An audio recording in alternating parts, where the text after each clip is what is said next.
इंद्र का नाराज होना और इंद्र का वर्षा कराना इस बात को दर्शा रहा है कि इंद्र अभी उस स्थिति में नहीं है। इसीलिए होता भी है, आप लोग जब यज्ञ करते हैं, हवन करते हैं, कोई अनुष्ठान करते हैं घर पे, तो पंडित जी आपके हाथ में जल देते हैं, बोले इसको पृथ्वी पर छोड़ के कहिए सम सक्राय नमः, सिर से लगा लीजिए। क्यों? क्योंकि इंद्र सबके पुण्यों को ले जाता है। इंद्र को चाहिए कि मेरे इतना कोई पुण्य ना कर ले कि वो मेरी पदवी पे ही बैठ जाए। आपको पता है देवताओं का चयन कैसे होता है? जब इस मनवंतर का विश्राम होगा, प्रलय हो जाएगा, पृथ्वी भगवान के गर्भ में चली जाएगी। अभी प्रलय नहीं होगा, अभी प्रलय में बहुत समय, अभी कलयुग बहुत बड़ा है। और ऐसा भी सुना है मैंने कि इस बार प्रलय होगा ही नहीं।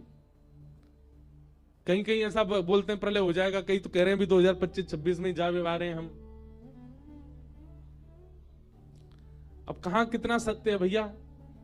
हमने जो शास्त्रों में पढ़ा वो तो ये है कि प्रलय की तिथि केवल एक व्यक्ति जानता है, वो है परमात्मा। दूसरा ब्रह्मा को भी नहीं पता प्रलय कब होगा। भगवान को भगवान क्यों कहते हैं?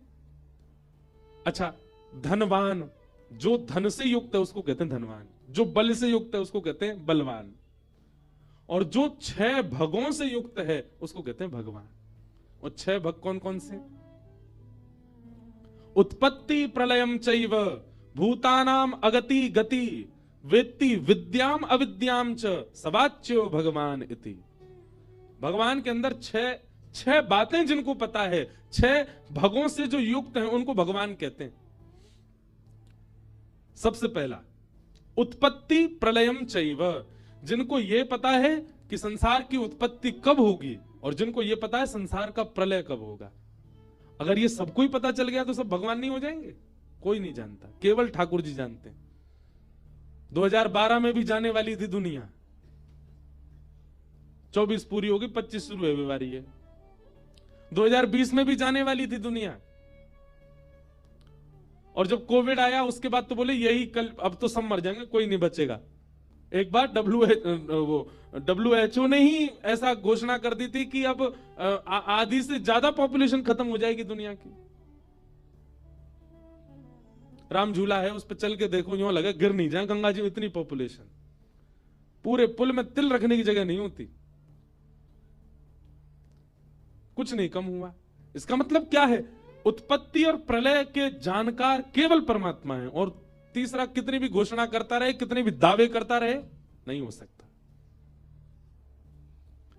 भूतानाम अगति गति,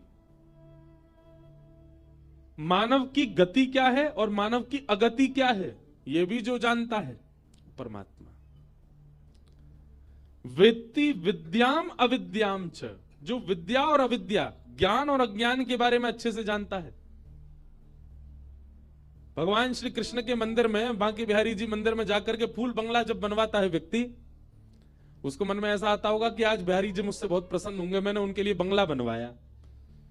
ठाकुर जी सब जानते हैं, ठाकुर जी जानते हैं यानी बंगला मुंह को प्रसन्न करवे के काजे ना बनवाया हो। इसके रिश्तेदार ने एक बार बनवाया था, उससे होड़ करने के लिए बनवाया है। वेत्ति विद्याम अविद्याम, जो ठाकुर जी सब जानते हैं कौन किस भाव में है। कोई व्यक्ति गंगा स्नान कर रहा है, गंगा जी जानती हैं इसके स्नान करने का कारण क्या है। कभी कभी मुझे लगता है हमारी भक्ति से ठाकुर जी प्रसन्न होकर प्रकट क्यों नहीं हो रहे, क्योंकि कहीं ना कहीं हमारे मन के भाव को ठाकुर जी जान गए हैं। नाटकबाज है ये 6 चीजें जो जानते हैं, उत्पत्ति प्रलय, मानव की गति अगति, विद्या और अविद्या, ये 6 भग से युक्त जो है उनको कहते हैं भगवान। प्रलय की घोषणा कोई और कैसे कर देगा? वो तो केवल परमात्मा को पता है। तो भगवान कभी नाराज नहीं होते। जिसकी स्थिति उतनी नहीं है वो नाराज होता है। इंद्र नाराज हो गया और इंद्र ने, हाँ तो मैं ये बता रहा था देवताओं का चयन कैसे होता है। सुनो, जिस समय प्रलय होगा, पृथ्वी आदि पूरा ब्रह्मांड ठाकुर जी अपने गर्भ में लेकर के शयन करेंगे, सो जाएंगे। थोड़ा सा दिमाग घुमाऊं आपका, सतयुग त्रेता द्वापर कलयुग, थोड़ा सा दिमाग घुमाऊं आपका। सतयुग त्रेता द्वापर कलयुग, सतयुग त्रेता द्वापर कलयुग, सतयुग त्रेता द्वापर कलयुग, सतयुग त्रेता द्वापर कलयुग जब 71 बार बीतता है, 71 टाइम्स, तब ब्रह्मा जी का एक दिन होता है। ऐसे ब्रह्मा जी जब 100 साल के होते हैं तब भगवान का एक दिन होता है।